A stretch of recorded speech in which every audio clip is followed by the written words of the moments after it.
आपने कुछ लोगों को देखा है, वो इतने कॉन्फिडेंट होते हैं कि कुछ कहे बगैर वो भीड़ में भी अपनी छाप छोड़ देते हैं। वो मुंह भी ना खोले लेकिन फिर भी हम उनसे इम्प्रेस हो जाएं। ऐसा क्या जादू होता है इन लोगों में कि ये लोग आसानी से लोगों को इम्प्रेस कर देते हैं। अगर इनका राज जानना चाहते हैं तो इस वीडियो को आखिर तक देखिए। नमस्कार, मैं मनोवैज्ञानिक डॉक्टर मयूरिका दास विश्वास और स्वागत है आपका योर सर्वाइवल मॉडल में। किसी को बिना मुंह खोले, बिना एक शब्द कहे भी इम्प्रेस करना है तो सबसे ज़रूरी चीज़ है आई कांटेक्ट। आई कांटेक्ट बनाए रखिए। जिस इंसान को इम्प्रेस करना है उसके साथ उसके नज़रों में नज़रें मिला के देखिए, उसके चेहरे के टी जोन को देखिए, यानी कि फॉरहेड और नाक, यहाँ तक उसे देखें।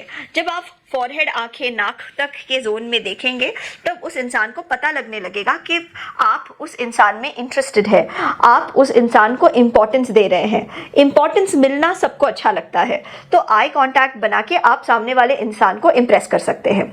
मैंने पहले के भी वीडियो में कहा है, जब आप किसी को ज़्यादा इम्प्रेस करना चाहते हैं तो उनकी आंखों में आंखें डाल के देखिए और अपनी पुतलियों को बड़ी करने की कोशिश कीजिए, यानी कि बड़ी बड़ी आंखों से देखिए।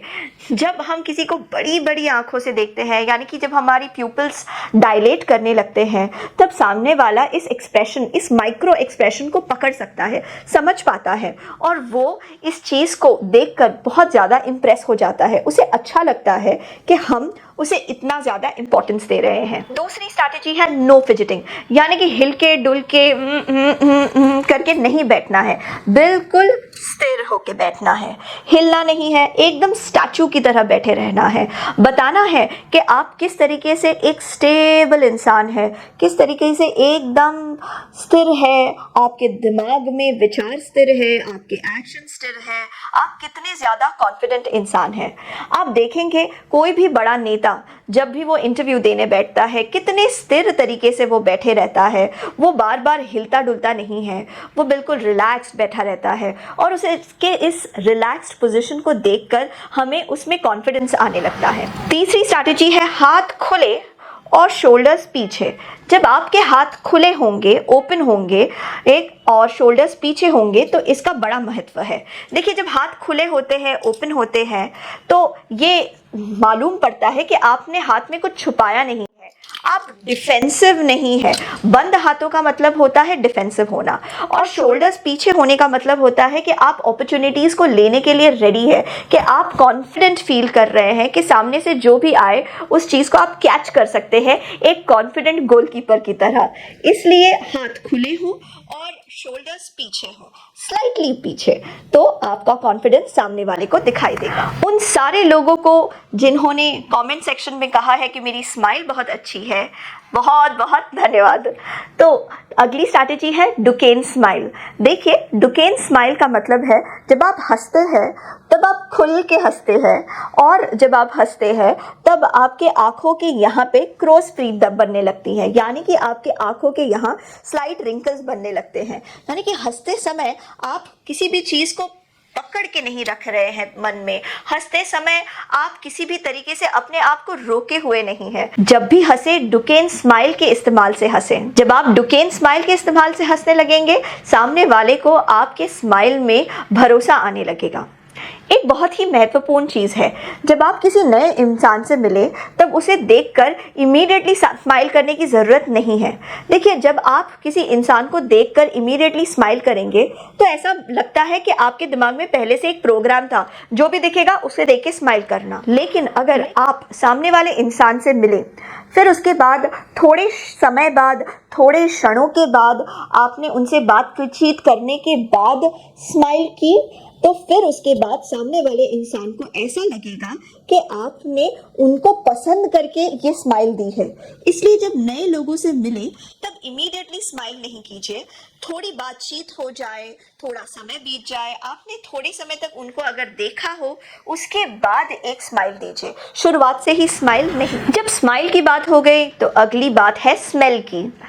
अगर आप खुशबूदार स्मेल करेंगे, आपके पास से पसीने की बदबू नहीं आ रही है, आपके बालों से खुशबू आ रही है, तो ऐसा लगेगा कि आप एक साफ़ सुथरे इंसान हैं, आप अपने इम्प्रेशन का ध्यान रखते हैं। याद रखिए कि आपकी जो परफ्यूम है वो माइल्ड भी हो और पॉपुलर भी हो। ऐसे बहुत सारे फ्लेवर्स हैं जो सिर्फ कुछ लोगों को ही अच्छे लगते हैं, जैसे केवड़े की खुशबू, जैसे चमेली की खुशबू, वो कई लोगों को पसंद नहीं आते। मुझे चंदन की खुशबू पसंद है, लेकिन ऐसे बहुत लोग हैं जिनको चंदन की खुशबू अच्छी नहीं लगती। इसीलिए ज़रूरी है कि आप जो अपना परफ्यूम इस्तेमाल करें या चूज़ करें, वो एक ऐसा परफ्यूम हो, वो माइल्ड भी हो, तो अगर सामने वाले को पसंद नहीं है तो वो स्ट्रॉन्ग नहीं है, माइल्ड है, और साथ ही साथ वो पॉपुलर भी हो, जिससे गारंटी बढ़ जाती है कि ज़्यादा से ज़्यादा लोगों को आपकी ये परफ्यूम पसंद आएगी। अगर आप एक माइल्ड और पॉपुलर स्प्रे चुनना चाहते हैं तो डिओ स्प्रेस एक अच्छी सेफ बेट है।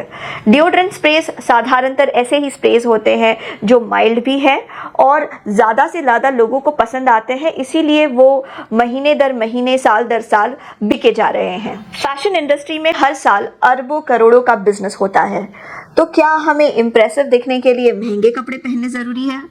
बिल्कुल नहीं। अगर आप अपने कपड़ों से इम्प्रेस करना चाहते हैं तो उनका सिर्फ साफ और इस्त्री किया हुआ होना ज़रूरी है। अगर आपके कपड़े साफ़ है और इस्त्री किए हुए हैं तो इसका सामने वाले पर और आपके खुद के ऊपर भी एक बहुत ही पॉजिटिव प्रभाव पड़ता है।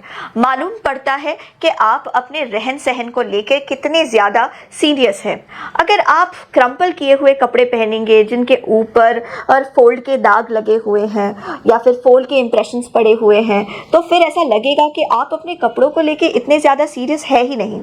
देखिए, जब मैं कम उम्र की थी तब ये बेवकूफ़ी मैं खुद भी करती थी। मुझे ऐसा लगता था कि क्या फ़र्क पड़ता है इंसान कैसे कपड़े पहने, आप चाहे पुराने कपड़े पहन लो, आप चाहे बोरिंग कपड़े पहन लो, पुरानी स्टाइल के कपड़े पहन लो, जो आप कहते हैं वो ज़्यादा ज़रूरी होता है, जो आप पहनते हैं वो इतना ज़्यादा ज़रूरी नहीं है। हम ये भी सोचते हैं कि कितने सारे महान लोग हैं जो धोती पहन के एक बहुत बढ़िया भाषण देते हैं, लोग उन्हें पसंद करते हैं। कितने सारे महान लोग हैं जिनके कपड़ों के ऊपर लोगों का ध्यान नहीं होता है, उनके भाषण के ऊपर लोगों का ध्यान होता है। लेकिन वो महान लोग हैं, आप और हम आम लोग हैं।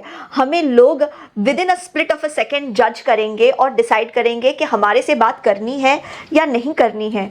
इसलिए बहुत ज़्यादा ज़रूरी है कि जब हम लोगों के सामने आए तब हम साफ और इस्त्री किए हुए कपड़े पहने। सातवीं टेक्निक है सीधे बैठो, सीधे खड़े हो जाओ और सीधे ही चलो।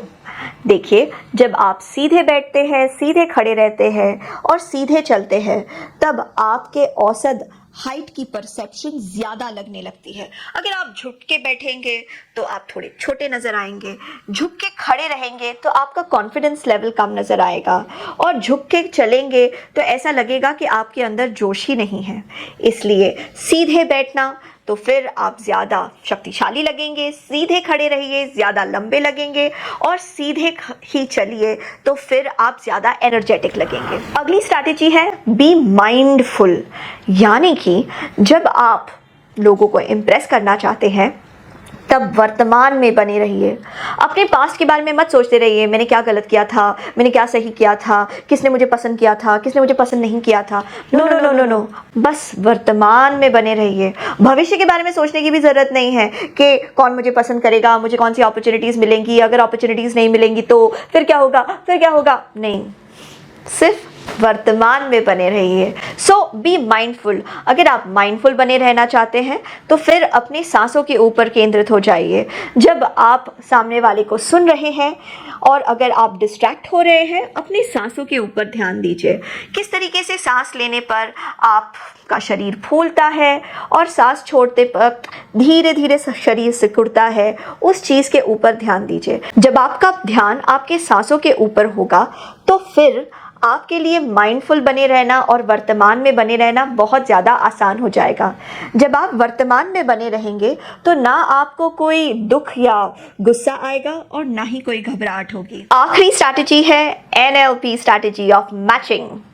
देखिए, अगर आप किसी विशेष व्यक्ति को इम्प्रेस करना चाहते हैं तो उसकी बॉडी लैंग्वेज को मैच करने की कोशिश कीजिए। अगर उसने हाथ फोल्ड किया है तो आप भी हाथ फोल्ड कर लीजिए। अगर उसने पैरों पे पैर रखा है तो आप भी स्लाइटली पैरों पे पैर बनाए रखिए। अगर वो इस तरह से सोच रहा है तो आप दूसरे हाथ को अपने चेहरे के पास रखिए। मिक्स एंड मैचिंग भी कर सकते हैं। अगर वो दाएं हाथ को उठाए हुए हैं तो आप बाएं हाथ को उठा सकते हैं। जब आप सामने वाले के बिहेवियर और बॉडी लैंग्वेज को मैच करने लगते हैं तब उसे समझ में नहीं आता, लेकिन वो आपके प्रति आकर्षित होने लगता है। वो आपके प्रति अपने डिफेंसेस को धीरे धीरे धीरे धीरे कम करने लगता है। वो आपको अपने जोन में एंट्री देने के लिए रेडी हो जाता है। एनएलपी की ये मैचिंग टेक्निक साइंटिफिकली प्रूवन भी है और बहुत ज़्यादा इफ़ेक्टिव भी है। काउंसलिंग सेशंस में कई बार काउंसलर्स अपने क्लाइंट को एनएलपी मैचिंग से मैच करने की कोशिश करते हैं ताकि वो जल्दी जल्दी क्लाइंट के साथ एक बढ़िया रैपो बना सके। आशा करते हैं ये वीडियो आपको काम की लगी होगी, तो इस वीडियो की स्ट्रैटेजीज को इस्तेमाल करना शुरू कीजिए और लोगों को बिना कुछ बोले ही इम्प्रेस कर दीजिए।